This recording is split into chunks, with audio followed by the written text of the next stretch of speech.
Look at that. It says you're live on the YouTubes for the November 2024 Wesley Charter School Board meeting. Board President Golick, you have the owl. Thank you, and welcome everybody who's watching on YouTube. Just as a reminder, you can provide public comment via email by emailing admin@westlakecharter.com. In the subject line, put the item you want to comment on, and please try to keep your comments to 250 words or less. We'll make every effort to read them in during the meeting, but if by chance we don't get to, they will be made part of the minutes. With that, Amy, will you please take the roll? Yes. Hope? Here. Sean? Here. Josh? Here. Sally? Here. Amber? Suzanne? Nurali? Here. Amy? Here. Great, that brings us to celebrations. I'd like to celebrate first that we have a brand new board member who's sitting at the diocese. Welcome, Sally Hubbard. We are so glad to have you here. Yeah, it's super cool, man. I really think it's great that we have teachers on our board, but we have two of my favorite teachers right here. It's fantastic. Sally, you're in good company, man. Sorry, I didn't mean to steal yours if it was yours. It was, but that's okay. I'll go to Amy next. That way I have plenty of time to work it out. Oh, which Amy? I was looking at A-Dub. Sorry. A-Dub, you want to play? Amy Wells. Oh. Because, right? It's like- cool. We're going this way. that We're going this way. Okay. I actually will celebrate Amy Rice. Oh, It's an perfect. Amy thing. There's no hope thing. No hope thing? I have hope. So does everybody else. Amy was off campus for a couple days, but I had some things happening, and I was like, "Hey, Amy, can I ask? Sorry." And she was there, and she was answering my questions and helping me do some things for her in her absence, and helping out teammates and like doing all the things, even though she was at Even home though being she's a mom. not here, she's still running So the I whole show. appreciate you for helping me help others. Love it. Amy Rice, what are you celebrating, ma'am? I just want to celebrate teamwork and like camaraderie and the support that comes when you work together as a team. And sometimes it's rough and sometimes it's joyous, but I think that there's such power that comes when you band together with your little hodgepodge band of humans and you make some things happen. I've been having that experience here at school where I've been on the receiving end of that as well as on the giving end of it, and it makes me feel happy to see people supporting other people. Yeah, I love it. I love it. Hubba Bubba, welcome. Hey, I just had a former student come knock on my door because my light was on, and he's a man now. Yeah. 18, and I did not even recognize him. I'm like, who are you? Right. And he was in my first class here at Wesley. And so then he is coaching in the gym right now, basketball. So cool. And so I pulled up my file of pictures from that year, and I found little Andy. Yeah. And I went in to visit him. I'm like, this is no wonder I didn't recognize you. And it's so special. Oh, wow. The community that you build and the connections, and you never know as a teacher what you're sending kids out the door thinking and feeling. Yeah. We just talked memories of that year, and it was special. Yeah, I love it. I love it. Sean Books, Byrne? Mrs. Hubbard, books. Yes. You gave them a passion of reading. I'll share that now. Sean. I will celebrate esports Yeah. because now we've got new Smash Bros. Esports, and I may or may not have a kiddo who tried out for that and may or may not be doing that now. Hot dog, that's, Um, yeah, that's it. It's very exciting because it speaks to something that he likes. Yeah. He may not be other Yeah. kinds of sports, so This- it's fun. He could be a varsity athlete in a CIF regulated environment that has a potential for scholarship and a pathway to college. I mean, it is a real thing. And not only do we have League of Legends, but now we have Smash Bros. And the cool thing about that, League of Legends is played on PCs, a little more expensive, a little harder to upkeep. There's lots of, and Smash Bros. Is on Switch, a little more affordable, and it scales real well. And on that note, and it's not, I wish I put a slide, but I just found out during the meeting, our middle school esports team, which has been competing with 45 other schools across 8 states, just got a banner. We took first place in Mario Kart. So, and what's cool about that is that esports program at the middle school is a real bridge to like, hey, you should go to our high school because our high school has not one but 2 varsity esports teams. So it's a really cool piece. Yeah, I love that. Can't give up an opportunity to celebrate. Sally, welcome to the board. Awesome. But I think I'll also celebrate Fall Festival. Oh, It was yeah. Such a fantastic event and just really well attended. I mean, it was packed. There were so many people here, so it was really well attended. And then just the volunteers that came out for it. You had high schoolers here volunteering. Yeah. You had a lot of parent volunteers here, obviously volunteering for it. But yeah, it's just a great event. So yeah, well done, Wade, with everyone who came out for that. I think we've really tapped into that high school volunteerism piece too. Like I think we're onto a new future fall festivals. None of us will we wouldn't even show up. Yeah, Teen Club, It's just the whole thing will be run by teenagers. It's really cool. Josh Carell. Well, I was gonna do something different and celebrate esports, but than you did. Yeah. But I was gonna celebrate the middle school, the competition to make it the top 3 that go to Cal Expo. Yeah. I heard that was an awesome experience. Yeah. There were kids just wandering in from campus, like what's going on? They're chanting for each other. I heard it was really, really Yeah. cool. That's So cute. they're coming for you, high school. They're coming. Hone your skills. Oh, it's good. Yeah, it's got fire right now. This weekend. Yes. Yep, this weekend. Yeah. I am gonna do a personal celebration. My sister has finally been able to call her adopted son her own, and we had 45 people going into this courthouse, and I think the judge was like, "Wow, you have Yeah. family support." We all drove in, and it was like one of the best experiences of my life because my sister was just in full on tears, and she's had this boy since he was born, and he's now us, and he has our family last name, and I'm so excited. That's great. Congratulations. That's cool. I'll celebrate the other sports. Not that there are other sports. They're we're not all E. one sport, right? But volleyball making it to sections. Yeah. And then this weekend being cross country sectionals. Sure. Boys soccer, managers, Yeah. playoffs. Yeah. Sorry, I did not know about boys soccer. Yeah. so Boys soccer glad you slipped into dropped that playoffs in. the last. Yeah. But either way, it's interesting to have this year of fall sports sort of wrapping up through increased competition and Yeah. seeing the winter sports, hearing them take off and start, and all the success that's come with that. 20 kids running in subsectionals. I mean, we have more kids make subsectionals this year than we had in the first 2 years of competing at all, right? My first team, I think, was only 12 kids or something, and now this year 20 make it to subs, so that's pretty exciting. And it is, and having a great middle school program does build into your high school program, right? Totally. And coaches, I'm assuming still coaches in esports love seeing the pipeline happen. Oh, yeah. It's a Oh, great yeah. recruitment retention tool. Yeah, for sure. That's everyone, right? I think that's all of us. Unless you want to go again, but you usually have your slide deck. Yeah, I will actually take one more, and that is this. I would like to celebrate all of the people who've reached out and supported and offered their condolences. My father passed this weekend, and so I was down with my father this weekend as he passed, and he battled cancer for almost a full year, and a fantastic life lived, and he passed very peacefully. But I've had an amazing admin team who've hey, take the time that you need. Teachers, staff members, community members reach out. And so I just want to put that out there that it's really cool to work at a place that feels like family when family is what's needed. You know what I mean? So as just a human being working here, I'd like to celebrate all the people at Westlake Charter School who are, who are there for each other in times of need. Sorry if I made anybody cry. Sorry. Yeah, it's good. It's okay to celebrate the times when we lean on each other. It's good stuff. Ready to roll? Sure. Any board comments for items not on the agenda? Any public comments? Let me look for public comments, and while we do that, let's ask Mrs. Cahigas if we got any public comments at the high school or at Vermont. None in Vermont, and no, none here at the high school either. Perfect. All Thank righty. you. I know Cahigas is going to hang there at the high school to the end of this meeting, and I see no public comments in the email. Great. That brings us to reports. Did Felix send you a video?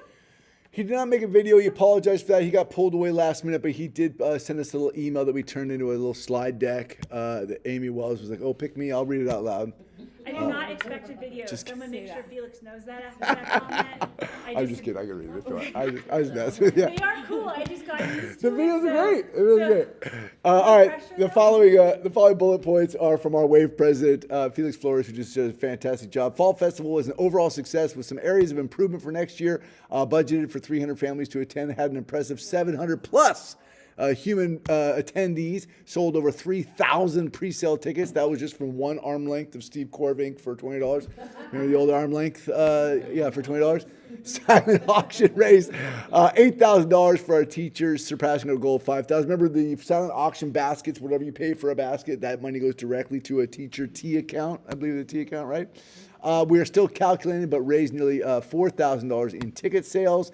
Enlisted 60 volunteers, but was still short of what we needed.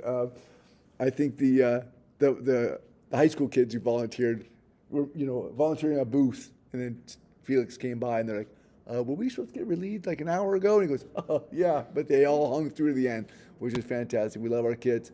WAVE will be able to give its first of 3 installments to meet the $43,000 committed to Westlake Charter School this month. Our treasurer will collaborate with Steve Corvink to make that check happen, which is super exciting for all of us. I believe there's one more. What does it say? We had an intimate fall volunteer appreciation event at BJ's on the 11th. Of the 34 people who RSVP, 15 showed up, and this was a symbolic gesture to thank those who helped make our events and classroom ambassador program a success thus far. Hey, WAVE's doing a great job this year, right? The classroom ambassador piece is super plugged in on the K-5 side, somewhat on the 6-8 side, more so than in the past, and even trickling a little bit up in the high school, which is on, Felix kind of talked about the next 3 years bringing this to scale. So I think that piece is working really well. And all the volunteers has been plugged in for all the big events. So good stuff.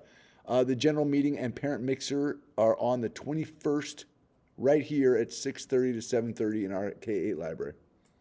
Very cool. Okay. With that brings us to our committee reports. None of the committees have met since our last meeting, partially because finance combined 2 meetings and then the others had quorum issues. Yeah. So hopefully that gets better. But with that, I turn it over to you for your report. Yeah. If you could just chili for a second, I wanted Chili, to mention, just chili. There. we got the chili cook-off coming up on December 4th. That is a wonderful event. I've already had a couple people on the board go, hey, we want to check it out. So if you guys are interested, we're still doing a booth. We're giving it, it's awesome. The kids love it, the families love it. It's a great time on campus. Come out December 4th. What's the theme of our booth? All aboard. All the aboard chili the train. chili train. Just never pass an opportunity to launch a good theme. You know what I mean? That's kind of the Westlake way. Find So, all aboard. but she's right, we did not meet. But just a reminder, chili cook-off is coming. You guys have a meeting on Monday, right? There is a meeting Yeah, yeah. on Monday, yes. We have 3 meetings next week. It'll mostly all be about chili, though, the meetings. Always, yeah, Oh. right, because we have development on Monday, and then we have finance and impact on Thursday, which overlaps with the waiver. Finance will be counting beans. Oh, that's good. That's good. Yeah, it's good. Solid. It's a committee chair and dad joke extraordinaire. I'm with you, man. All right, well, welcome everybody to November 2024. I'll go over some celebrations, some strategic actions, and some updates. I think this report's fairly quick, but you know how that goes. Let's see. Obviously, we've just celebrated Red Ribbon Week, and it is certainly more than just an opportunity to decorate doors. But the decorated doors is my favorite part, right? We decorate the doors. We talk about Red Ribbon Week, but this year more than even years in past, the counselors did a great job of rolling out some pieces to staff. I got a chance to see Mr. Henderson's 7th grade team talking about vaping in a way that I thought was just very authentic. Hey, here's a slide deck. Here's what the vape pens look like. This is what flavors they are. Kids asking questions like, why would they make vape pens that look like candy? And then watching 7th graders go, oh my God, they're marketing directly to us. And it was like, Henderson just did a bang-up job. I don't know if you know Mr. Henderson or not, 7th grade teacher, but did a great job of leading this conversation down this path where kids' light bulbs were like, oh my gosh, they are marketing directly to us. So yeah, all the way across the K-12, Red Ribbon Week, I think was a success. I love it when we, were able to bring that piece forward. Fall Festival, which has been celebrated during our regular celebrations, was a huge success this year. I love these photos right here. Just capture the diversity of what it looks like out there across the spectrum. And we have a piece here where some people attended a special event, which I think is later on in the slide deck here. Secondary showcase, we had an opportunity to go to Natomas High School's gymnasium and kind of show off, who we are as a high school for anybody out there shopping high schools. The principal who was there did say, well, there wasn't much for me to do because the students were so impressive. So the principal got to step aside and the kids just spoke so eloquently and articulately about our program, about our academic and social emotional kind of a piece. And the principal said, hey, we got a lot of people coming by talking to our students, and then stopped over and talked to me as the principal, saying like, hey, these kids are on point. So a lot to be proud of and lots of opportunity for us to, get out there in the community and celebrate what we're doing at the high school. Yeah, good stuff. Careers in medicine, we have a CPR certification piece going on right here in one of our classes. We have a careers in medicine class at the high school, and these kids are getting CPR certified at school during school time as part of the coursework. Miss Dew is the teacher, and she is phenomenal. If you want to visit, kind of just a cool elective that's super rigorous, this class is for you. There's a rigor in this class that is, hey, we are actually studying chemistry and actually the field of medicine, but in a hands-on, applicable way. Really cool stuff happening in this class, and seeing kids get CPR certified, kind of a big deal. Obviously, our community partnerships is a big part of what we do. Everything from Jive, to our partnership that brings us our annual. Oh my gosh, what's the bike? Project Ride Smart. Thank you. I'm blanking out. Project Ride Smart, which is absolutely one of my favorite pieces of Westlake Charter School every year. All the things that we do. And here is our middle school rally celebration. There's Everest over there.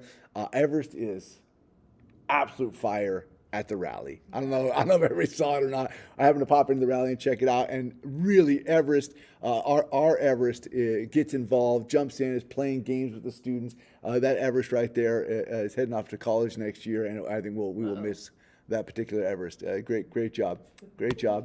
Let's see, Mix It Up Day put on by our counselors, a fantastic opportunity on both campuses. Has a little different look on each campus, but Mix It Up Day here at the K-8 was a phenomenal opportunity to say, hey, go hang out with somebody who you don't normally hang out with. And I love to see the kids mixing it up and doing that piece there. And then this is the Founding Families dedication. We created a plaque over there, and you can see Melissa Grunholz and Steve Korvik unveiling the plaque. I just love unveiling right there. But the authentic. What are you doing, Steve? He's saying, ta-da! What are you doing, Steve? Well, it looks like he's chucking something at her. Yeah. He's like, ta-da! Here's my name on the plaque. Yeah. What's really cool about this moment is that while we did dedicate this plaque and this moment to the founding families, invited founding families to come out because we are celebrating 20 years of joyful learning, what came out was this really authentic moment that happens when people get together and go, oh yeah, we did a thing. My name's on that plaque.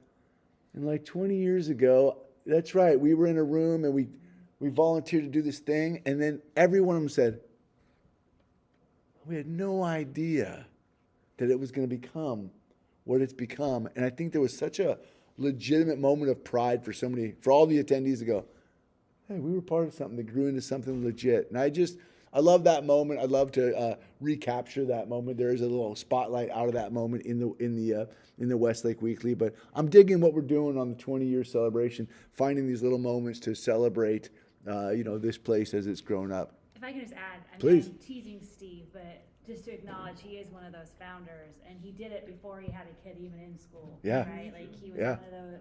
He and his wife were committed to building this place, so their kids and the kids of our communities would have a place to go. Yeah. And that's not just true of him. That's true of basically everybody standing there Yeah. in that photo. Yeah.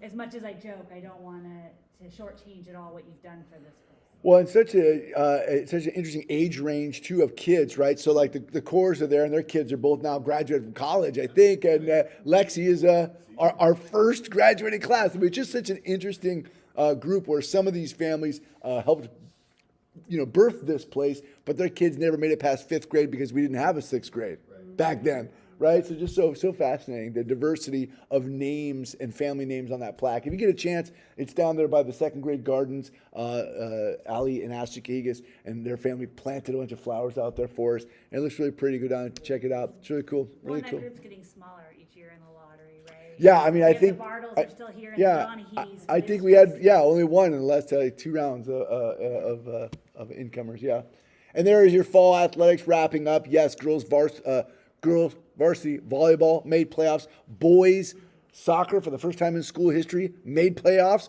and we have 20-ish of our cross country runners who made it to subsections. I mean, that's a very successful fall season for our school. So good job, Wesley Charter School. All right, jumping into some strategic actions. I just want to kind of talk about the comprehensive school safety plan. Our school safety committee met tonight.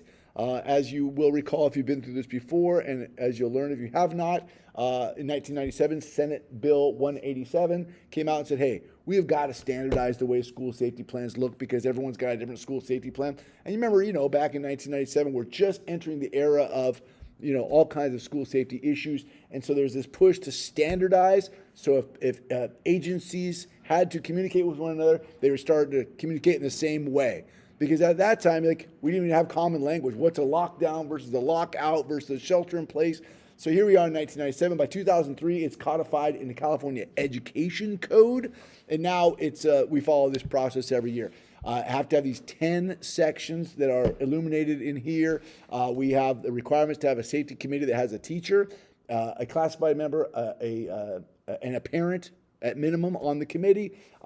By March, it has to go leave this boardroom and go to the Natomas Unified School District to be accepted and approved there. And so our update is tonight. We reviewed the comprehensive school safety comprehensive school safety plan, CSSP.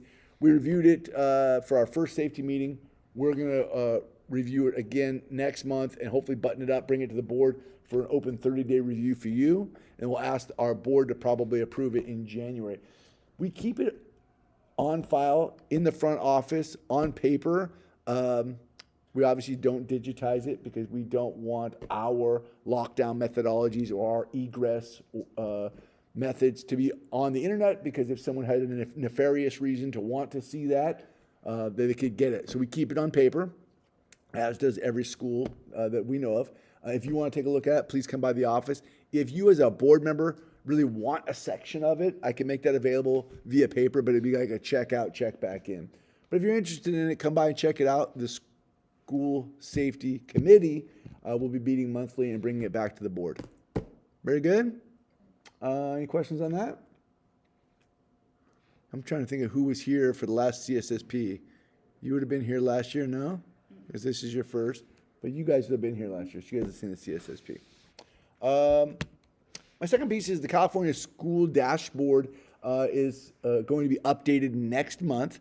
We've received our embargoed data, and we're not allowed to present it to our board until it's unembargoed. So our board meeting is a week too early for us to release it. So I'll do what I did last year, which I'm producing a video, which is like a board report, but that I will then send to you next week when it's unembargoed. So you'll get that, and then by the time we get to our next board meeting, we'll be able to put it up on screen and talk about it. But I'd like you to be informed on all the dashboard items in case any members of the public walk up to you and go, hey, I was looking at the dashboard, it came out this week, and it looks like, this is happening with English learners or suspension rate or math or any other things on there. And so I'll get you that information the moment it becomes available via video. I did that last year, and I think that worked out. Good stuff. It's fascinating. I think we'll have a larger conversation about it. We as a board are in the habit of looking at percentage of students who met or exceeded on math and English language arts. And really the dashboard is shifted to this color-coded model. And so I really think we'll unpack that in the next month or two, because I'm looking at how the dashboard calculates our performance differently than the way we calculate. And actually, I think the way they do it makes us a little more comparable to some of the schools we try to compare to, because it's arbitrary who met and didn't meet, then breaks down into like what subgroups are at which school and how they perform. And so I think it'll be an interesting re-envisioning of how we look at data. The reason I want to shift in that direction, because that's the data that's going to be used for our reauthorization. So as we iterate toward 2028, I think we need to start presenting our data in the way that it's actually going to appear for our reauthorization. And the way we've always done it is now kind of an older model. Yeah, it'll be interesting. Any questions on the dashboard that I can answer publicly? I'll give you some signals. Ask me. So you're saying you can't tell us what sports team? Yeah, I can't tell you what sports team. Yeah, right. I cannot give you any of the answers. It'll still be a rectangle. Yeah, well, yeah, right. But inside the rectangle will be colors. I can't tell you what colors are in the rectangle, but yes. Let's go into updates. Let's just acknowledge that it is that time of year. We are doing application outreach because our lottery opens up on what day? December 1st. December 1st. So from December 1st to the last day in January is our lottery application window. Anybody who makes an application in lotteries during that time is entered into the lottery. Once we close it down at the end of January, anybody who enters after that enters onto the wait list, but not into the lottery. So this is our 2-month window where it's really important that we shout from the rooftops. If you want your kid to come to this school, you got to get in the lottery. And so we do all of the following: social media, Natomas Buzz, direct mail postcards to the 95833 and 95835, as well as the 95834. Then really, we've gone so far as to put flyers and posters out. We obviously have no need. We obviously have far reach because we have so many people on our wait list every year. However, we don't want to let our foot off the gas. It's important to us to always be out there pushing the brand and making sure people are signing up. So we do all of that work there. I've spoken about, it being open from December 1st to January 31st. It is important for all of us as board members. If you bump into somebody at the grocery store and they go, "Oh, you're part of Westlake Charter School," hey, just join westlake.com. And it's going to redirect you to lotteries, and it's all paperless, and it takes about 2 minutes to apply. We never ask for any personally identifiable information about your child other than like the regular name, your address, this and that. We don't ask for an IEP. There's no test scores to get into our school. There's no barriers to getting into our school. And so it's really important that we are just able to articulate that. Someone goes, "Gosh, is it hard to get in your school?" Super easy to apply. And then it's up to the lottery, and the lottery is publicly held and we follow all of our policies regarding our public random lottery, and that'll be on March 3rd, which is Monday. It's always on the Monday, right? It's the first Monday of March. First Monday in March. There it is, first Monday in March. You heard it here first. Any questions about application window opening up? Very good. It's a little weird because it's Thanksgiving weekend. Right, totally. Right? Totally. Isn't it the Sunday of Thanksgiving weekend? And it's got to open up at midnight. I mean, at midnight, that thing opens up, and Melissa gets 100 applications before you wake up the next morning. Yeah. It's a funny thing. That's sometime in this year. Yeah. It's like the earliest lottery date, pretty much, and then the Yeah. earliest, weirdest opening period. Yeah, it's interesting. Josh actually at the last meeting spoke to making sure that we were outreaching to the 95833 to make sure that we're continually putting a little pressure on increasing our free and reduced lunch numbers. And at that time, I should have made a slide on this now that I think about it, but at that time we were rocking what we thought was 32% free and reduced lunch as a school. We had been as high, I believe, as 34 in the past, but we looked like we were slipping back down. We got into some analysis with the director of ops and Melissa Grunholz, and we said, "Hey, let's push." So we did a text messaging campaign and utilized an online form that was provided by Natomas Unified School District, and really did "Hey, we're texting you. Please say yes, I filled out the form, or go away. Those are your two options." And some people said go away, which is fine. But a lot of people started filling out the form, and then what we found was because we pushed hard and because we really kind of aggressively said we need this information, people gave us the information, and we now are sitting on the highest free and reduced lunch population that we've had in school history. So it was brought up at the last meeting. We kind of took it to the team, said, hey, are we sure this is what we've got? We pushed hard on that digital application, and we will also be really leveraging these practices to make sure we're pushing hard on the 95833 because we know that's a higher concentration of students who qualify for Title I or free and reduced lunch. So just want to throw that out there. Thank you for doing that, because that number didn't feel right. Number didn't feel right to us. Yeah, we walked away and we're like, what's going on? It looked like it was slipping down, and actually it's at the highest it's been. So, and we also learned something about that process. We never used the digital form that NUSD provided, and it made it really easy via text, because we're like, hey, click here and you can do this right now. And we saw our numbers just skyrocket overnight. So that was really good. All right, school facilities bond. I don't know, did you guys hear there was an election recently? Yeah. So statewide Measure 2 authorizes bonds for school facilities. This is a $10 billion bond. We know that it needed 50% plus one to pass. As you may or may not have known, it did pass. $600 million of that $10 billion is earmarked for charters. Now, look, the California Charter School Association, CCSA, would tell you, we don't want $600 million, we want 10%. You know what I mean? Because we're 10% of the total state population. We want $1 billion, not $600 million. But $600 million is up from $500 million in the previous bond. So, I mean, they got a little more, but they didn't get all of what they wanted. Now, I'll just kind of put a pin in that. We needed 51% to pass. We got 58%. So for us, Westlake Charter School, who wants to build a facility in the coming years, this state bond was like, of the stretches, the little rubber band stretches, that was a big one for us. We all knew that if the state bond didn't pass, all the other stuff we've been doing doesn't really matter. So great. State bond passed. Super excited about that. However, what do we do next? We are working with Hancock Park in DeLong, and we've worked with DeLong in the past to help us prepare for any available funding. So because there is $600 million carve out for charters, we can go as a charter directly to the state and say, hey, we'd like to build a school. We think let's go easy numbers. We think it's $100 million. We sure would like for you to give us 50% of that $100 million. That'd be $50 million out of that $600 million you got there sitting for charters. And if they said, well, yeah, you've been approved for that, we'd have to come up with $50 million in match. We don't have $100 million. But that takes us where we think comes next, which is if a local bond passes, then the district can come up with that match. That's kind of play number one. If we go out and apply for the charter funds, then that's going in through the front door. That's great. Yeah, Hope. Sorry, the part I was unclear about these funds is whether or not you needed to have your match identified before you applied. That's a good question. Yeah, I mean. I've heard both messages.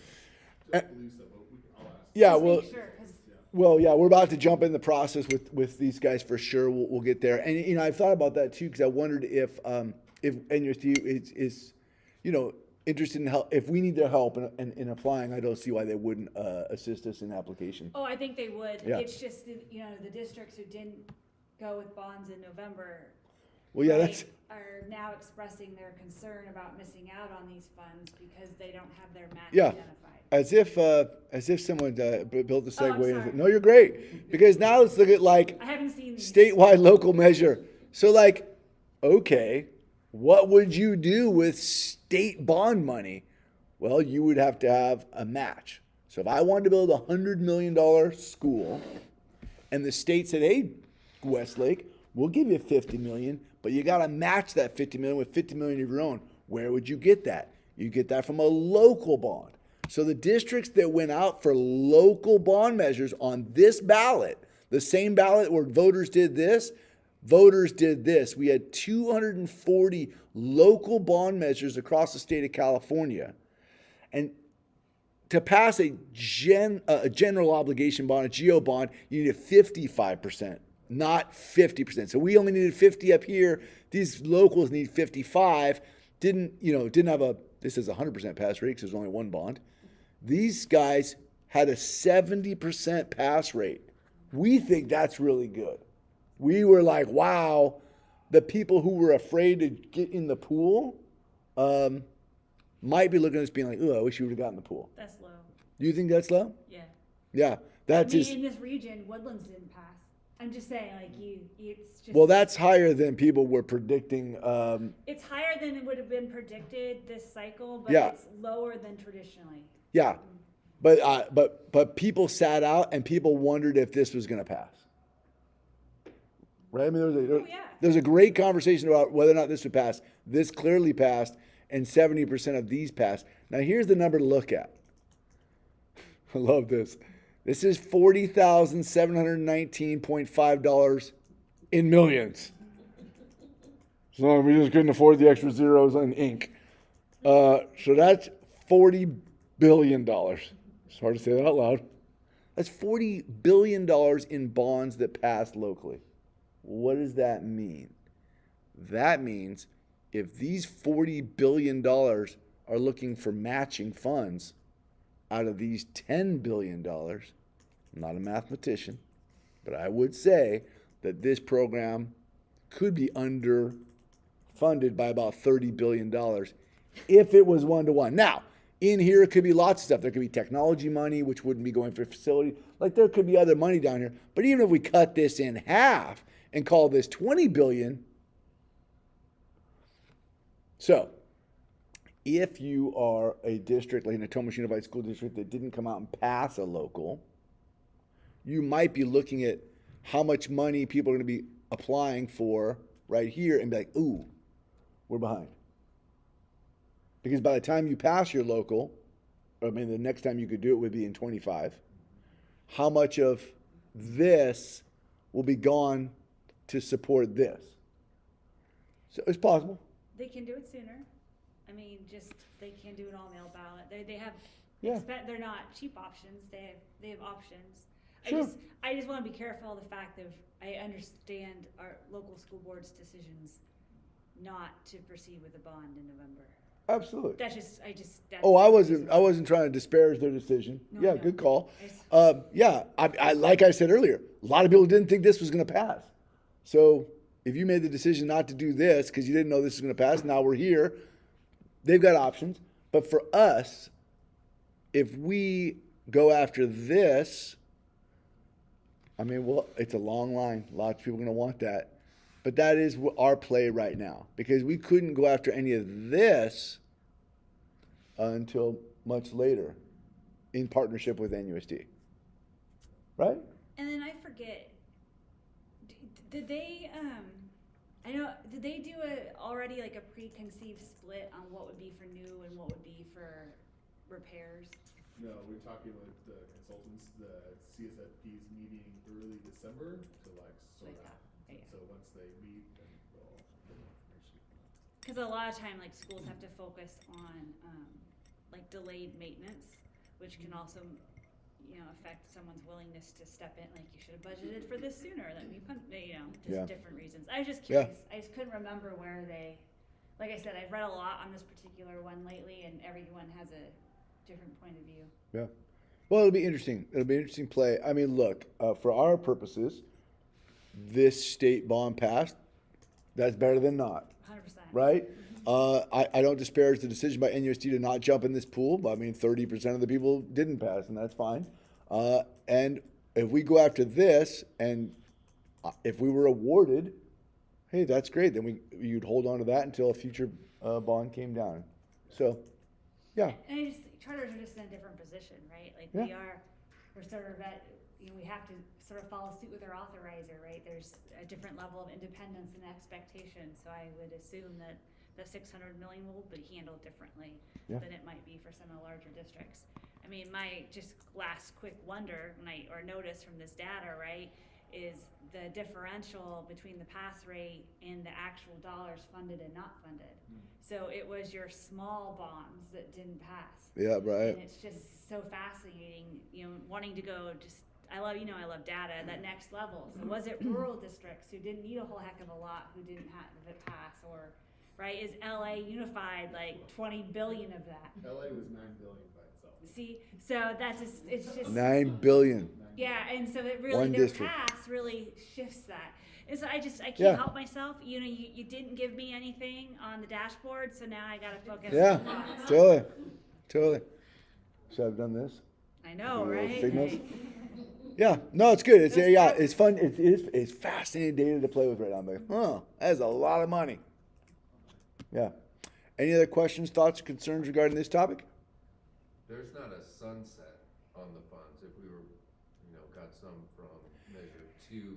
Yeah, we talked about that actually, and I thought that I thought there was a 5-year shelf life on the allocation from here, but I could be wrong. We'll ask. So if we were to apply for and were to be awarded an allocation from the 600 million, you would have a duration of time then to like get your matching funds. I thought it was 5 years, but we'll go look and come back with that answer. Yeah, there is. We had some rehab funds that was awarded. We worked with Yeah. the same company to rehab Del Paso, but once we were leaving Del Paso, we just kind of gave up all those funds and let them revert to the state, and those funds essentially went back into the pool, which were then redistributed. So there is a timeline. Oh yeah, I need your microphone when you talk. Sorry. Sorry. Yeah, it's okay. Yeah, but we can find out and get back to you what that looks like. Yeah, and I'm sure Hancock Park will belong or Oh, yeah. I was just curious, so. Yeah. I guess one last question on that then. I mean, is there deferred maintenance for this campus that we should also be investigating bond funds for? Well, we have a annual meeting now per the new FUA with the district regarding deferred maintenance, and if it were sunny outside, you could walk outside and see that all the blue doors have been repainted, and that would be out of deferred maintenance. So we are now in a annual deferred maintenance conversation with Natomas Unified School District per our new FUA. It's a new agreement in the FUA that wasn't in our previous FUA. And it's working out great. We sat down in September and we said, hey, be cool if we got the doors painted and here's a couple, the cameras need a little chicka, and it's a good working relationship at this point. No, it is, and that's why I just mentioned it, since it is build and repair. Yeah. It might be a way to bolster what you put in for. We may not get all of it, but it may be another way to get some funds. It's good. And the consultant fees are also somewhat reimbursable if there's funds available for it. Exactly, yeah. And certainly we know the first portion of any funds we get, the architectural designs and things like that are not cheap. No. Yeah. It's good. Any other questions, thoughts, concerns regarding this? Awesome. Thanks, everybody. Oh, you're done already? That's it. I had lots to talk about the dashboard. It's embargoed, though. I don't know if you heard.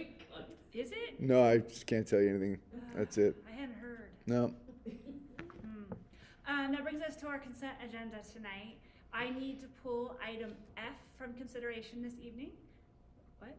Nope. Yeah, I was I saw counting your them off. finger. I was Yeah. like, wait, did I get Well, that it's wrong? F and D and No, D and E were approved by governance last month. oh. And so I only need to pull F tonight because we couldn't have a quorum for our governance meeting. So happy to answer any questions on A through E.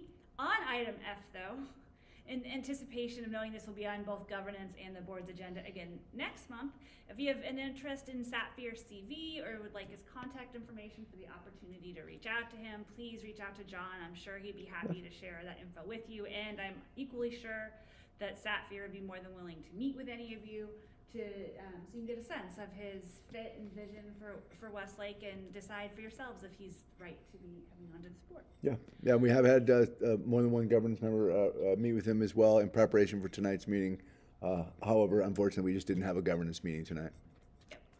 So with that, are there any questions on items A through E? And if not, is there a motion, or even if there is there a motion to approve? Or any public comment on this for that matter? I get out of the habit of asking for public comment after all the presentations. Look for public comment.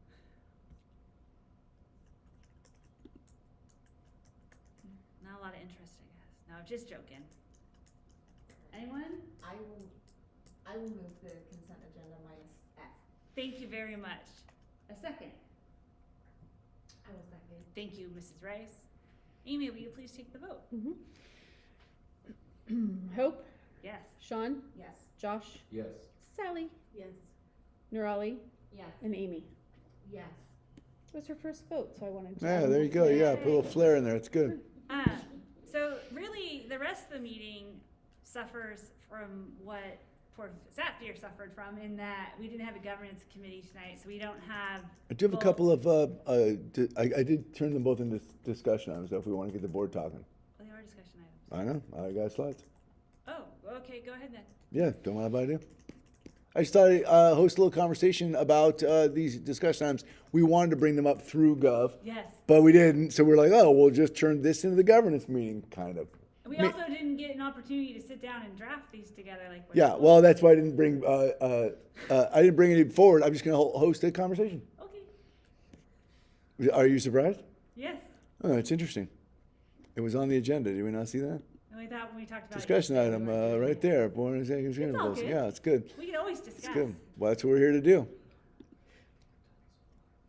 We're not fighting. I'm just punchy. Yeah, let's, It's not on him, it's on me. here's the thing, like, I think a discussion item should be an item where we actually have a discussion. So this is for your voice, not mine. We can certainly go draft up goals. We're prepared to do so. But I thought, hey, we got the time and the space. We got you out of your house and brought you here. So here's what I'm asking. As we reflect on our strategic goals, and I'll put the strategic goals on the board, which area do you believe will have the most impact on student success and why? So as you think about goal area 1, which is demonstrating innovation, that's where we talk about staff recruitment and retention, shared leadership, financial flexibility, new ideas, and K-12 expansion. Community collaboration has 2 sections. There's school collaboration. We have the MTSS team, the PLC work, the common vertical aligned assessments. And there's community collaboration, our WAVE partners, global partnerships, including all voices in decision making. So we talk about academic readiness, our blueprint, professional learning, personalized academic support, MTSS, social emotional, similarly. And the last is global citizenship, where we're talking about defining global citizenship, being recognized for full inclusion in our global relationships. Note, this is a trick question. The trick question is there's no right or wrong answers. I just want to hear your voice as a board.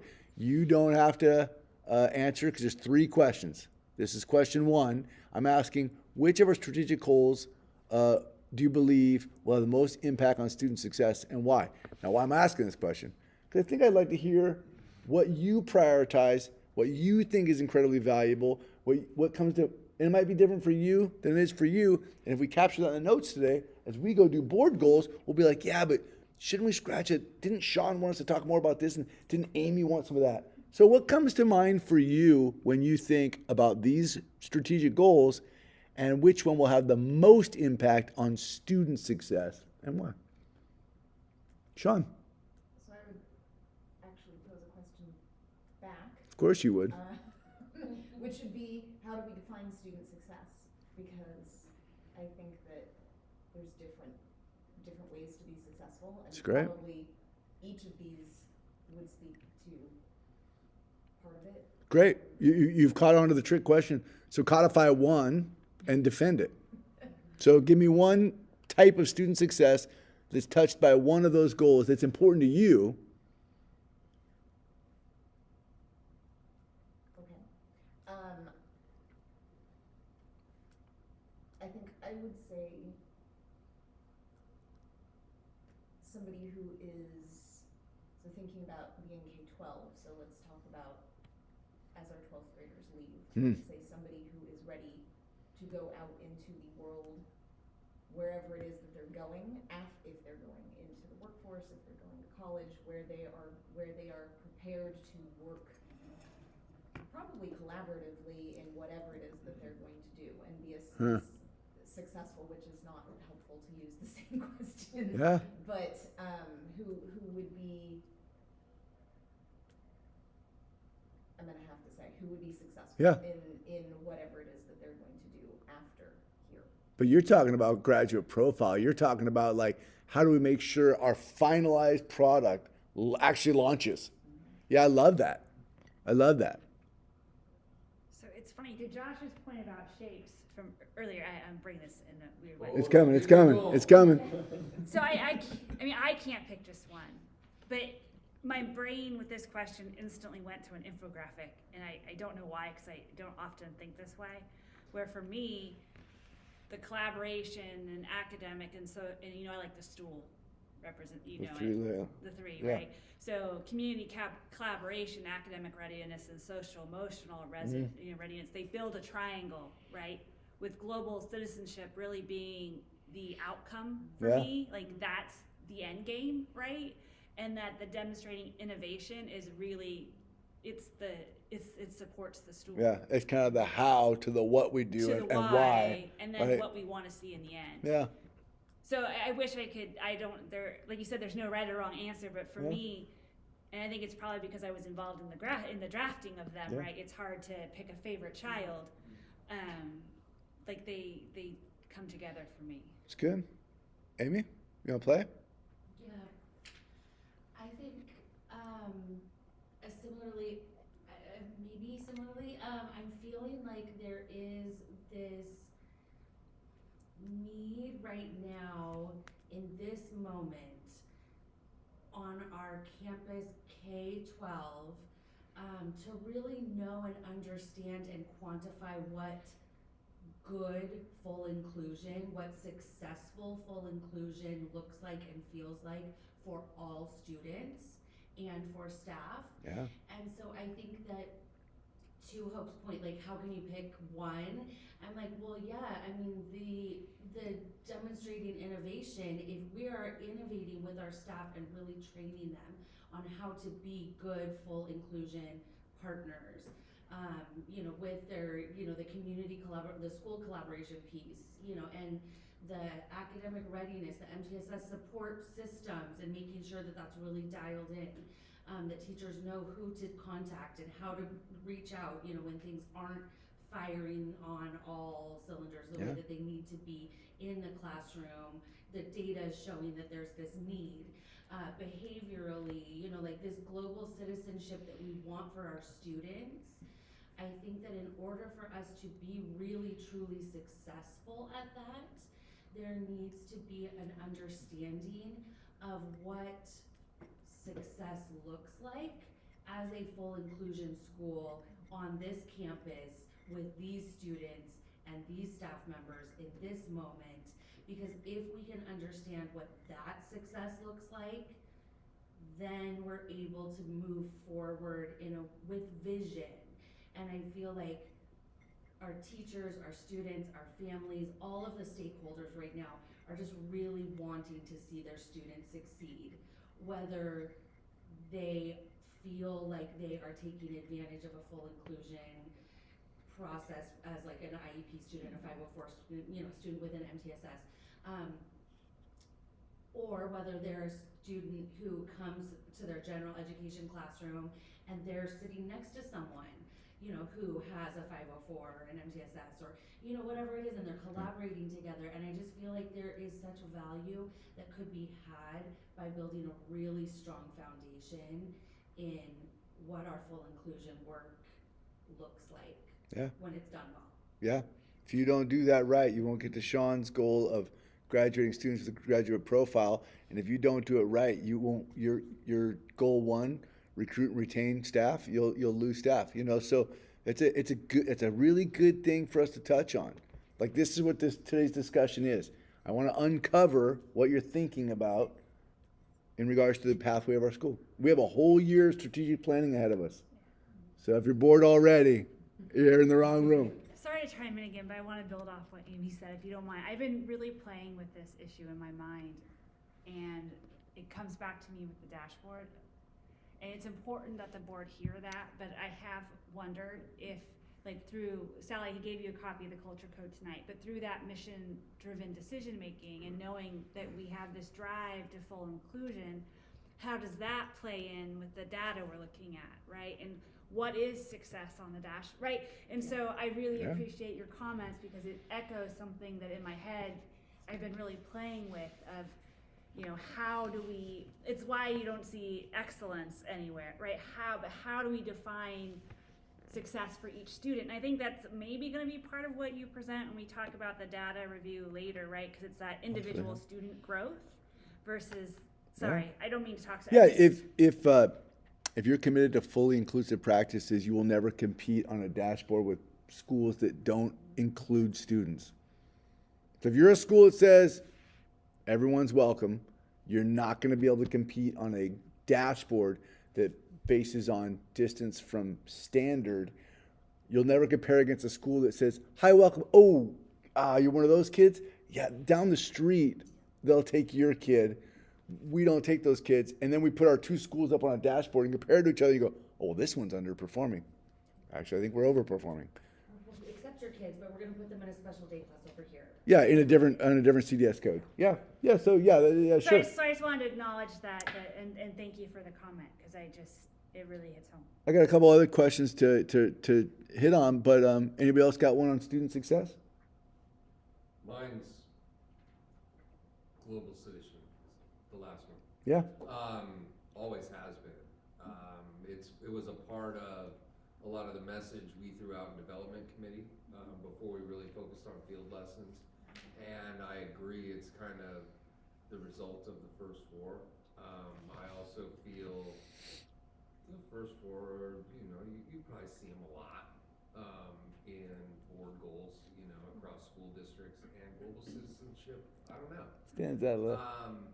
And it's also, this is the first year we can maybe pretend to measure it, because we've got a senior class Yeah. that's going out into the world. So before, we were, prepping the little ones to get to middle school, Yeah, right. get through elementary school, and then, just hold on for 4 years and you'll be a global citizen.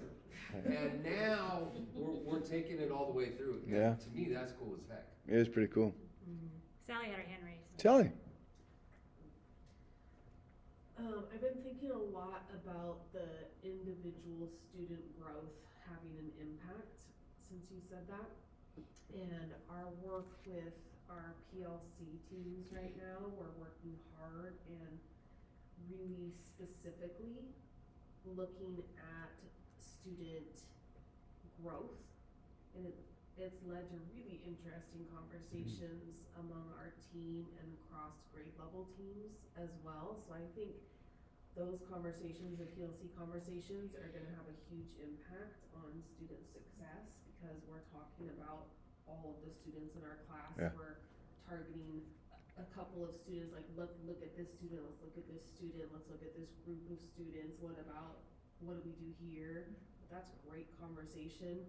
And then the other one is staffing and keeping the importance on well-trained staff on campus. And we've done a lot of work with that this year, from our IA staff to new teachers and onboarding and induction. Like, there's all of these things going on, so that feels good that we're wrapping people up and being like, it's gonna be okay, just come with We us. got you. And, Yeah. yeah. Yeah. I tell you, I think, spoken like such practitioners over on this corner, right? Yeah. I don't think the rest of us are going to pick up on the importance of the PLC work, but you're like, yeah, you see it. I think it's interesting. I think a lot about professional learning, and I think today versus any time since 2020, I feel like we're more of ourselves today than we have been in the last 4 years, right? You go back to 2019 and we were all on stage doing our thing. I feel like today we're kind of, that professional learning vibe is back, Yeah. Yeah, I love it. Raleigh, please. I had one comment, and as I was thinking through this, I had run into a parent, a community member that I've known for a few years through where I live, and they had shared, they're enrolling their child, looking at kindergarten schools, and what's always stood out to me has always been our social and emotional readiness from a core value perspective, because that is something that is, you can't measure that. There's not a dashboard for it, there's not a percentage. You can look at somebody's growth, but it is kind of hard to measure unless it's the same person that's evaluating them over the 10-year period or however long. And they had shared something about we have multiple charter schools here, and sharing, unfortunately, how they visited a charter school and wasn't able to quite figure out what their purpose was. And they were like, I remember you volunteer somewhere. What really stands out? And core values to me. it's just, you know, trying to define somebody by any sort of boxes and X's, it's just so hard. And I mean, I agree with, it does all build a foundation, but that social and emotional readiness is something that you start here and it just grows. And no matter, you're always gonna grow on that piece. There's never an end point to it. And I think that's so important when you're talking about success. It's being able to build that foundation. It's like growing a child, you know, you're building the cores to be able to, so to me, it's the student success. I mean, one of the key pieces of all that. It's funny because in our mission statement it says create inspiring adults. We all grappled with the word raise inspiring adults as if we were raising children, but it is. I mean, as parents, you're raising a child. You never stop seeing the growth of your own child, and here we are as educators. We are raising these children, and it's not always quantifiable. And that social emotional, I mean, we're all nodding because it's like, yeah. So again, we come back to the strategic plan. Why? Because as a board, this is the plan you set. So as we go into like the goal development, it's always interesting to come back to here. Why do I put student success up there? Yeah, just to kind of guide the conversation. The next one is like, which one will most impact our charter renewal? Yeah, right. Because I'm like, yeah, social emotional. They don't care. You know, so we won't dwell on this one too long, but just as a note, like we know charter renewal is in 2028. We know that what data is involved in that. Is there anything up here that you want to change your answer? Be like, oh, I think this one's pretty important to that.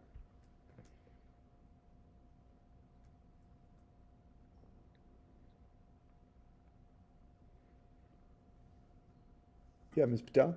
I know academic readiness is probably a key thing. Sure. But how we demonstrate innovation, I mean, we are a charter school. Yeah. That is key on how we approach this full inclusion model and any sort of like ground up. And I think it's going to be key. I think it is. It's definitely a part of our charter renewal story. Hey, you want to keep us in your neighborhood doing what we do because we do something differently than other people, and we're an innovative think tank doing something different. I 100% agree. Hope? Well, I think that's where you get all the other ones in. Like, I think the default answer, again, is academics because we spend time talking about the data and the reports. Sure. Right? But one of the key factors is being a program that's unique or different or offering something that your traditional district isn't offering. And how do we show that? We show that through demonstrating innovation by bringing our community together to collaborate and to make things better, by building social emotional readiness in so our program is unique that way. Yeah. I'll never, being on the outcome of this school right? Like for me, if I had to pick one personally, it's social emotional readiness. It's just hard. It's really purposeful to sell that in your renewal. Yes. I mean, you have to be a wordsmith to make sure it's understood. Sally? When I came here 8 years ago, what attracted me to Westlake were the pillars. Yeah. And that is global readiness and personalization of Yeah. learning. Yeah. And Teacher's designer. Teachers and designers, I'm like, yes. Yeah, let's go. My first year when I had Andy in my class, I'm like, we had such a fun class that year. Yeah. I just came in and I got to try all these things and carried those things with and carried that innovator spirit throughout my 8 years here. And things have changed and things have been implemented, but we still have that as our core, and it's attractive to teachers coming, teachers as designers. Yeah. Let's go. Yeah. I wish I had that picture of your room when you had all the books on the floor. I remember that. So when you say that, right, that is the picture that's coming to my mind is, the books were everywhere. It looked like total chaos, but that's the point to reading, right? Like in the chaos, you find your thing. But as we go toward charter renewal, that I know it says financial flexibility, but our financials matter during that renewal process. 100%. Our academics matter. All the quantitatives start to bubble up during renewal, and all the qualitative, you gotta sell that hard because that's not what catches people's eye on first blush. You know, it's really interesting. Anybody else on charter renewal? I just wanted to hear us talking. I don't even know what my last one is. I can't remember. Oh, I wanted to specifically say when we wrote this plan, this strategic plan, we dreamed up maybe expanding to K-12 or replicating K-8. One of those two, pick one. Right? And we decided the route of going expansion to K-12, but we wrote all of this before that came to fruition. We're about to our first senior class, right? What is it out of here that has the most impact on the future success of WCHS? I mean, WCHS, I think we thought was an expansion of our K-8, and it truly is. But let's be honest, now that it's a full-fledged high school, we're like, oh, it is different. And it got a life of its own. And it does have to expand and grow into what it's eventually going to become. This first group of seniors is going through. But 4 years from now, we'll go through cycle 2. And 4 years from there, cycle 3. Going forward into cycles 2 and 3, as we look forward past this year's graduation into next year, which part of this needs our attention or will have the most impact on where that place goes? Yeah, Amy. I'll play. Yeah. I really think that the community collaboration is going to be so critical to helping these seniors move forward. There's been a lot of work that we've done at the high school in terms of connecting them with different college experiences and tours. But I know from like the high school Landia that you really do need to have opportunities for kids to have pathways to like launch into a career or Internships a job. and Internships in the community. And so really like leveraging the community connections and network that we have. I think as we move forward, that's going to be so critical to helping those kids from the time they enter high school until the time they leave to really see themselves as a part of the community moving forward. Guys, I love that so much. I mean, you take goal area 2, community collaboration, you just nests right in there. Yeah. But yeah, that is the reimagination of that goal as we wake up with seniors and go, oh yeah, we are doing some of this. I mean, we are plugging these kids in, but a more purposeful focus on that. Yeah. I love that. Great call. Anybody else riffing on high school? So I think for me, it's like a 2-4 combo. So Yeah. seniors have to make a lot of decisions, right? And it can be really hard to go against like what your parents want or think versus what you feel. And so for me, and I don't know where it would fall, and I'm going to use faith, which I don't mean religious faith, but I mean faith in oneself, confidence in oneself, giving ownership over self in making decisions about, is it college, is it not, is it trade, is it not, is it taking a gap year, is it, right? Like the more we can give our students confidence in themselves, the more they can be a community partner, the more they can lead as a global citizen. I don't know where that would fall. Yeah. But It's in the graduate profile under these UDL expressions of expert learners, under knowledgeable and resourceful and purposeful and motivated. They're like nestled in there, but they're not called out. Yeah, what does it mean to be a graduate who is purposeful and motivated, able to make good, solid decisions? Yeah, it's good. I mean, I'm really thankful. I have a college freshman who's very confident in that she trusted herself and made the right decision. And I would love for all kiddos, when they leave Westlake, to feel that same sort of joy. Yeah. I mean, we're 20th year in joyful learners, right? To be joyful about what is next and not, it's okay to be nervous and it's okay to have all those feelings, but to be able to root back to why they made the choice and to find strength and support in that is important to me. Yeah, it's great. It's great. Really, I mean, you were really talking kind of about what Sean talked about earlier. I mean, it's that launch point. Sean, you reaching for the mic? I would add to that, so now I've graduated 2 kids, and not from here, obviously, because from here, 8th grade, but not high school, because that's not possible. But neither of them so far has done what they thought they were going to do when, if they had projected forward what they were going to do. And I think that it is helpful that they have not found that overwhelming. They've been able to reset. And I think that is part of the SEL, that it has not, I don't want to say crushed them, because it hasn't been an overwhelming obstacle. They were just able to kind of take the the fork in the road and be like, oh, Hmm. okay, it's going over here, and do that instead of sitting down and going, but I wanted that road, and that's not happening, and so now I don't know what to do. The difference between the flexibility of readiness and the rigidity of excellence. Yeah. Right? Yeah, it's great, man. It's great. Yeah, that's great. They really are, resilience, it's just like, and just because, for instance, my student hasn't faced that challenge yet, right? We don't know we're not, I wish we could read the tea leaves and know what the future holds, but we don't, so totally something to. Sally? Staffing is sticking out to me at the high school, Yeah. and seeing, teachers at high schools are single subject and Yeah. they're specialists in their area. And I've seen a lot of teachers up there get really jazzed on, community partnerships that they've got going on, or professional organizations that Yeah. they're involved in, so to continue to Yeah. help support that. Yeah, I'm that you're in the middle ground, but like that single subject world and the specialization of being domain interconnection with NASA, and you go, yeah. I mean, and when you're fired up, it spreads to the kids, right? Yeah, I love that.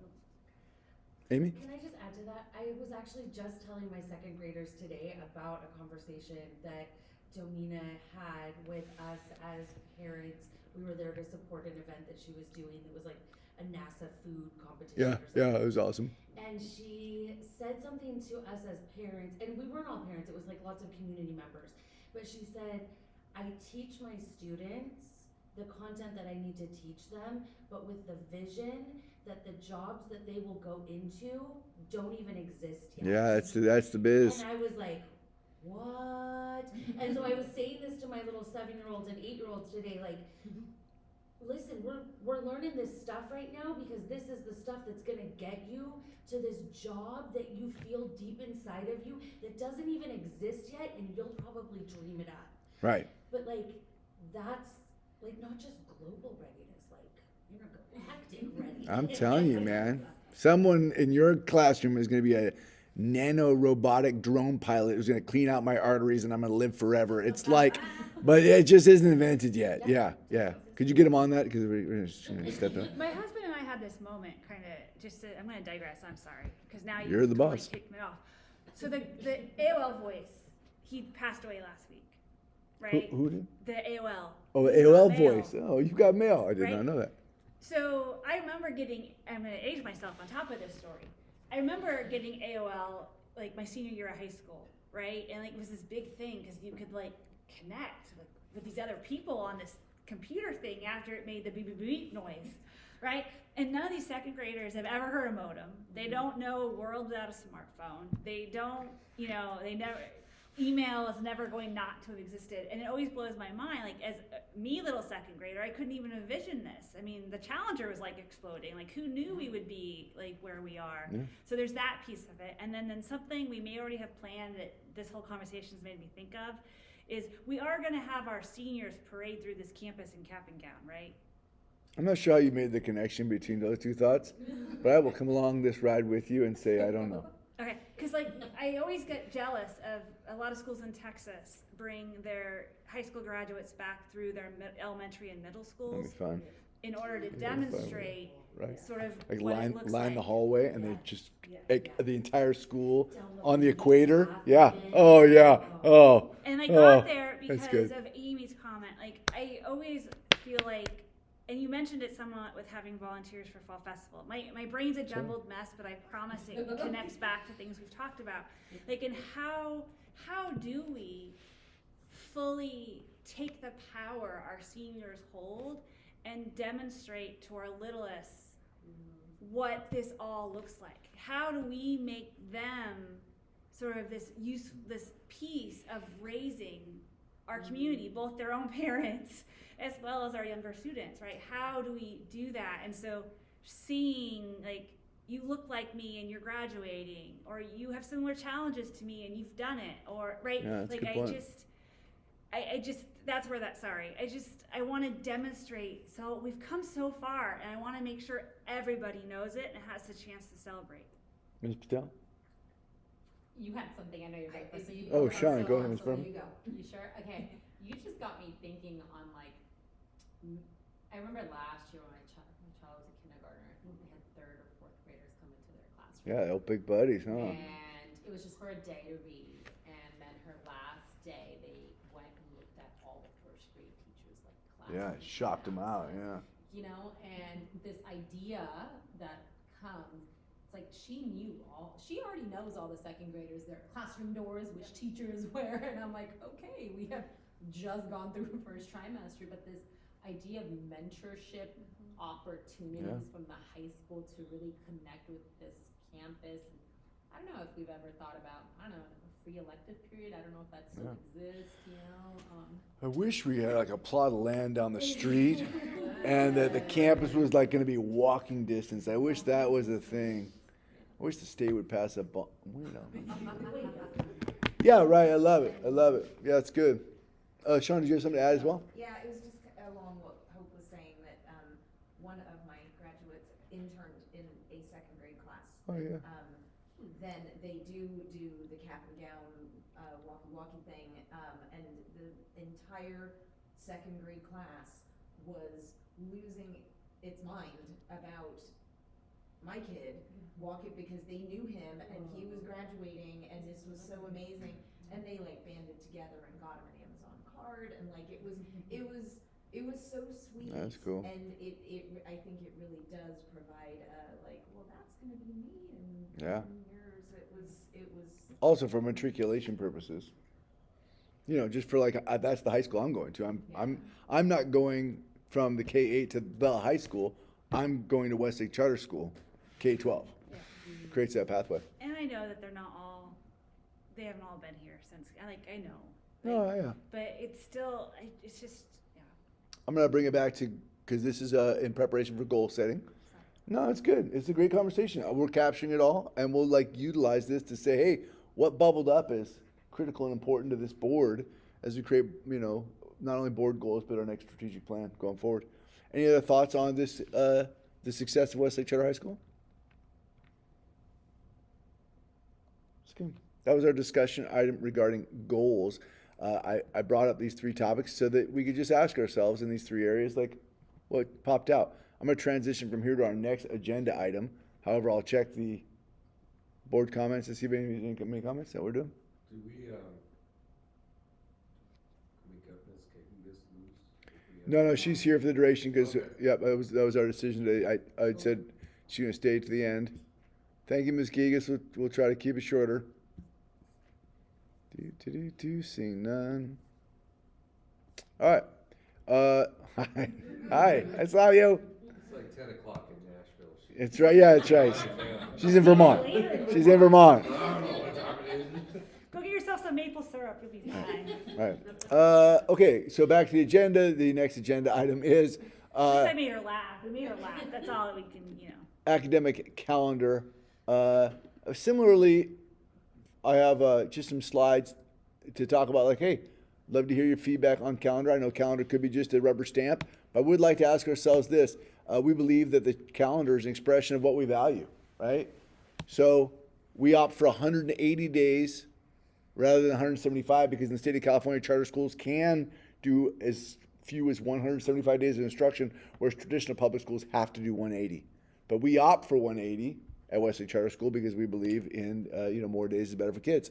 We hold space for staff PD, right? We let our kids go every Wednesday early so we can create that time for ourselves. We also have optional teacher work time, right? That one day after winter break, that one day after spring break. This was this board's decision to either continue with that practice or not continue with that practice.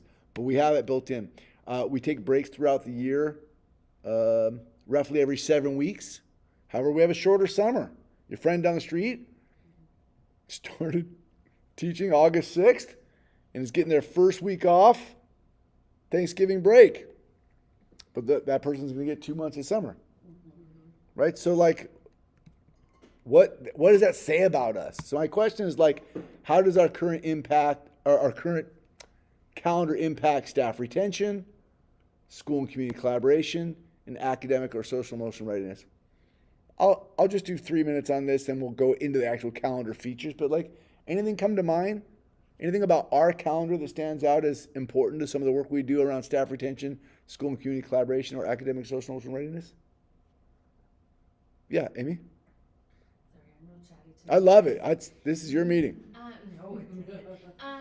But I just would like to say that the staff retention piece, you know, it was near and dear to my heart when a million years ago it came up about having these teacher work days, Yeah. because our teachers were doing a lot of work over their breaks, Yeah. on their own time without pay. And so the fact that we value our teachers' time and that we really wanted to build in some purposeful ways to show them that their time off is valuable, Yeah. that their time on is valuable, but that, you know, that we value them as human beings. I think the fact that we as a school and a board have made Yeah. a way to make that happen when initially it was considered impossible, I think that that's really, Yeah. it speaks to who we are. Yeah, I love that. I love that. Anything else pop out? The way we calendar and how it impacts us? Yeah.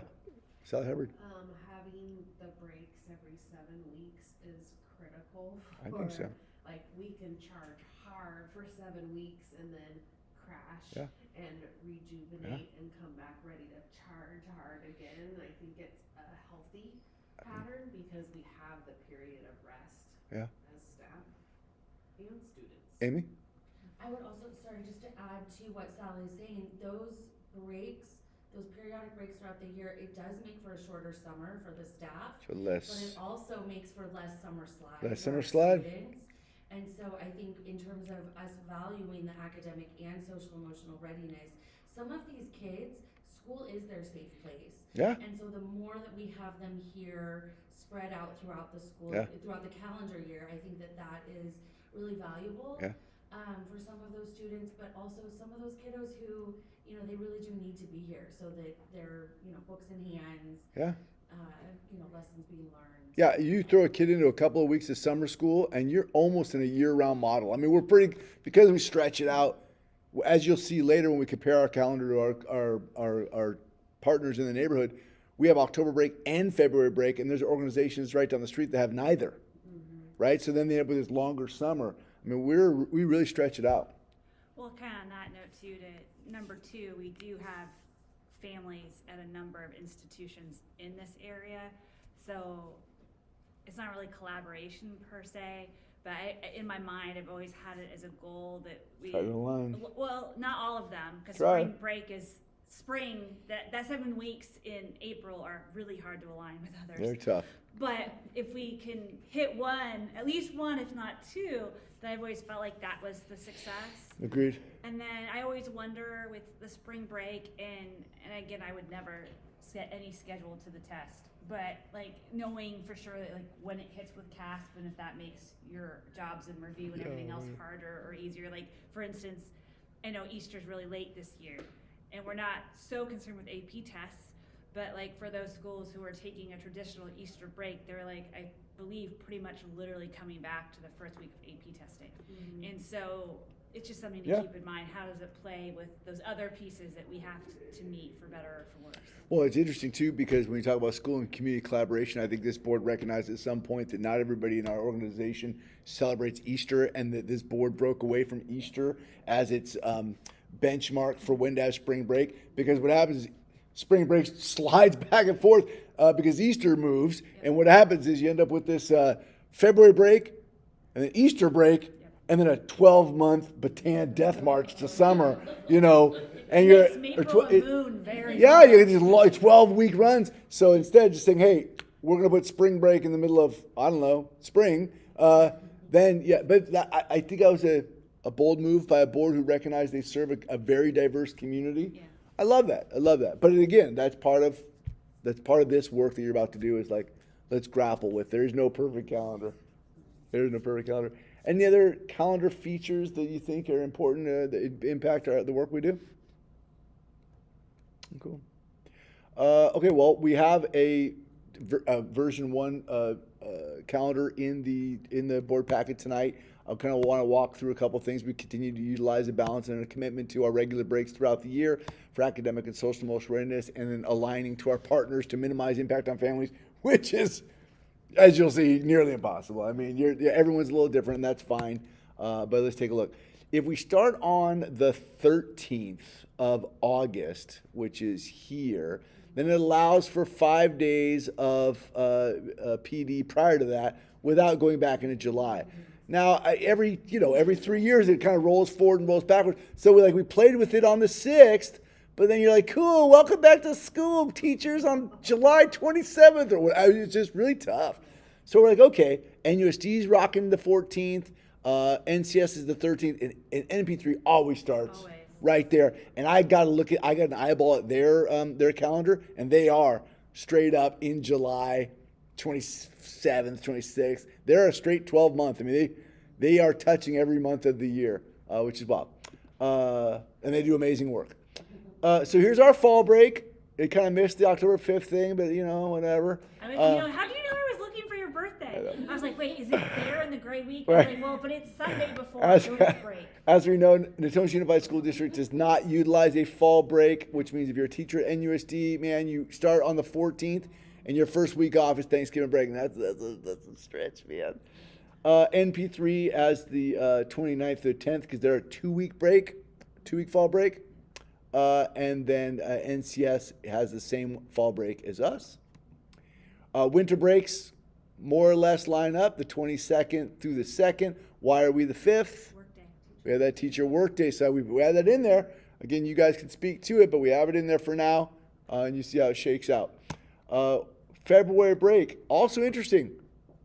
We're the only ones with a straight week-long fall February break, and we're definitively the only ones with a week-long February break coupled with a week-long fall break. So you start to look at Westlake and go, what are you guys doing over there? Hey, we're doing our thing. This is what we do. But these guys have these 2 days. These guys have a 1-day deal there. These guys have two separate days. They do a 4-day weekend, right? You do a 4-day weekend, yeah. Yeah.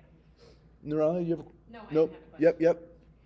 Yeah, okay, so there's your February break. Here comes your spring break. This is the funky one, right? Because Easter is Early. early. It's like the 4th. So it's I think it's like the 4th. And then, so 4th or 5th. Yeah. we miss it completely. They touch it, I think. Yeah, they go back the Monday after. They go back Easter Monday. They go back on Easter Monday. They miss it. And then nobody really is overlapping. Except for NCS. Oh, for Easter, yeah, sorry. Yeah. Yeah. They're gone weird every time. Yeah, 3 days in a week. Yeah. Because they're doing Easter. Ah. Because they're So They have a they're 4-day. taking Good Friday, right? Or they probably, that's what, like the Wednesday? Yeah, it's the Wednesday. So they're taking, the Thursday, the Friday, the Sunday, and then the next week. yeah. It's a very. Now here's Catholic school way of doing it. You're right. Here's what we call the splits, right? These are splits. We're a 7-7 split. You have 7 weeks between February break and spring break, and 7 weeks between spring break and summer break. It's actually 7.5 because of that last week. We're also 7 weeks from the launch to the fall break. It's actually 7.5 because of the first half week. Then we all know November, December is funky. You go to school for 3 days, then there's 2 vacations, and it's weird. But that first run to fall break, and then those runs from February to spring and spring to summer, that's what we call this a 7-7 split. These guys have these wild split, right? So as you look at the splits, I like the regularity that we've come up with. But yeah, you lose out on Easter, and you got what you got. So that is a proposed calendar for you to go scratch on. We'll take the comments here for sure, and then we have a whole month too to also be like, hey, what about this? Just one more line on this that would be helpful for next month would be last day of school. For everybody? Yeah. Yeah, we have it too. Why don't I have it here? Yeah. Sorry. No, we have it. One of them gets out right at the end of May. It's NUSD. Yeah, right before MP3 does too, don't they? They usually They get go out right into before June, I Memorial thought. Day. Memorial Day, that's the cut. But Memorial Day They is go early 12 this year, months. so I It's wasn't weird. sure. I looked at them once. The 22nd, yeah, it is early, because they would be out on the 22nd. Oh, sorry. Well, Memorial Day is early on this calendar. It's late this year. So in 24, 25, Easter's late, but I don't know. Yeah, I could bring you. I'm just impressed with your. Now, for the holidays. Like, I could bring you last days. I mean, I'm not Here- sure, it doesn't really affect my Yeah. decision, it's a data point. yeah. so. Here's the thing. I mean, for us, and it's really interesting because it is a function of days. We have 180 instructional days. We have 6 staff days. We have now built in 2 days of optional staff days. You start to do the math, and it's like, hey, you can have anything you want. You can't have everything you want. We're gonna start on the front end on the 13th, and I bet we'll be the last ones out, right? But it's what we've built to have all these features now. If you drop the 2 staff days and 3 days off February break and do what some of the other guys are doing, you could squeeze into August to May and try and get out. Yeah, instead of having a first 5, you can go to a first 3 like we used to have when we started back in the day. I mean, you can do anything you want. You can't do everything you want. And I think what we've done is we've created a calendar that has everything we kind of want in it, but it spills over into a long year. Amy. When is this calendar, like approved or adopted by We, us? we might bring it we typically are going to stamp it in December. Okay. Yeah. I'm just curious if, I brought this up last year as well, I'm just curious if we have surveyed the staff to see if they prefer their work days That's a good call. after January break and after spring break, or if they would prefer one of their work days to be a little, like after one of the earlier Like breaks of the October or year. Thanksgiving. Exactly. The high school probably would love a Thanksgiving one because I don't know if we did or not. Steve, did we pull data today on usage of that?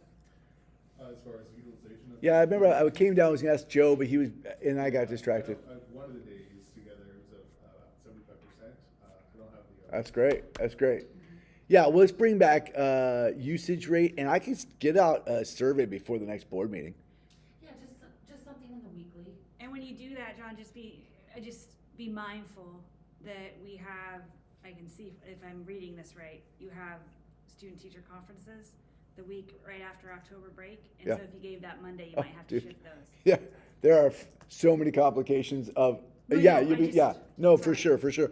Yeah, plus, because you need an equal number of first semester, second semester for balance, minus testing. There's a lot of, I mean, Melissa Grunholtz, like, she's amazing.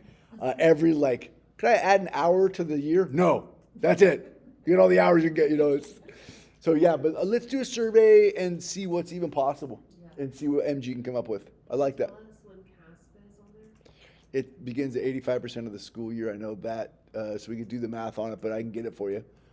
Yeah. It's usually, we usually have spring break, a teacher workday, a Tuesday, and then 6th grade takes off for science camp, Wednesday, Thursday, Friday, and then we come back the next week and CASP test. That's perfect. Let's keep that forever. That sounds great. Actually. Yeah, that sounds amazing. Yeah, I love it. In this room at 40,000 feet, let's try to say, hey, let's take a look at that. But we look at every grade level's impact of the calendar. We might get in the weeds a little bit, Well, and that's why I was. As kindergarten's like, well, we go to the museum that week, and we go, yeah. But yeah, let's. CASP definitely plugs into the play on when you want to take spring break. CASP is a window, so it opens, and then you typically have this window. But I can ask Jen to get us some data on that. So let's get a staff survey on work days, get a CASP window from Jen based on a August 13th open, because that would give us the window. And then utilization rates as well for the work days. 75% 's significant. That's great. That's great. Anything else on the calendar, team? I love it. If you wake up on a Tuesday and are like, oh man, they should think about this on either of these 2 discussion items, calendar or board goals or executive director goals, any of that, send it to myself or Hope, and we'll noodle on it and bring it all back in December. Feel good? Has Kim Gustafson seen? I'm joking. Kim Gustafson, Very few people. who's that an are amazing out on that parent of work. Westlake Charter School, used to be the community member who would be like, I looked at the board calendar and Bless her heart. She there's a found typo, every mistake. Kahigas probably remembers Gustafson. Yeah, because Kahigas owns a lot of the calendar stuff. All right, well, there you go. There you go. Kahigas is smiling and nodding. right? Because we know. There we go. There you go. In December, we'll also have first interim, Woot for finance, yay. What? It's a good thing. It is a great thing. I just, your woo was like. It was a little lackluster, I'll go on record. Sorry. I was punchy earlier, so I just need to spread it out. And Just give it ran another- out of punch. She's fading. She's fading. I'm fading fast. So we'll have first interim. We probably won't have, I don't plan to bring forward the policies that governance will have in December Sure. until January. I like having the meeting in between to clean them up. Unless we hear we need to bring them sooner, then I'll bring them sooner. Probably have Satvir Ark's nomination We'll come be back. on. Again, CSSP reach will out. probably come back. Calendar will come back. CCSP probably won't be on until January. True story. You're right. But You're it right. will definitely be on your radars to look at before you leave on break or when we come back before the board meeting. It's good. So we'll do reflection. What worked well? What would be better if? No awards for going first. Well, I'll go first. What worked well about this one? Oh, let If me he guess. says chili cook-off, Since we're there are gonna no shut this awards, I'll thing go down. first. The discussion item about the board goals, and the fact that we could have just said, yeah, we have a quorum, we'll do it another time. You presented it in a way I never thought about before, which I think really added another layer to it. And I thought it was great that not only did we not just punt, we kind of made the discussion even better. Yeah, it's a healthy discussion. Thanks for engaging, everybody. Neroli? God, Josh took it. Same, friend. Even the conversation about the academic calendar, it's something that we talk about every year, but being able to really compare ourselves, not only for our community, but really thinking about how we can make it better every year. It's a good process. It's a great process. And maybe 1 year will change and we won't have a February break for some reason if that's what the staff and the board and everyone decides. But till then, continually and constantly looking at what we're doing and how we can be better. I love about it, that. and constantly asking that question. Innovative. I love it. I may have been punchy, but I am glad Nobody knows. you took what was really a goals discussion and very suddenly twisted it on me to make it Okay, about sorry. strategic planning. No, That's no, good. it's a good thing because I wouldn't have thought to use time that way, and it really caused my mind to expand. good. And so my celebration is appreciation of you, even with everything going on. You keep me on my toes. And sometimes I've been here long enough that I don't always feel that way. So thank you for making me feel that way My tonight. pleasure.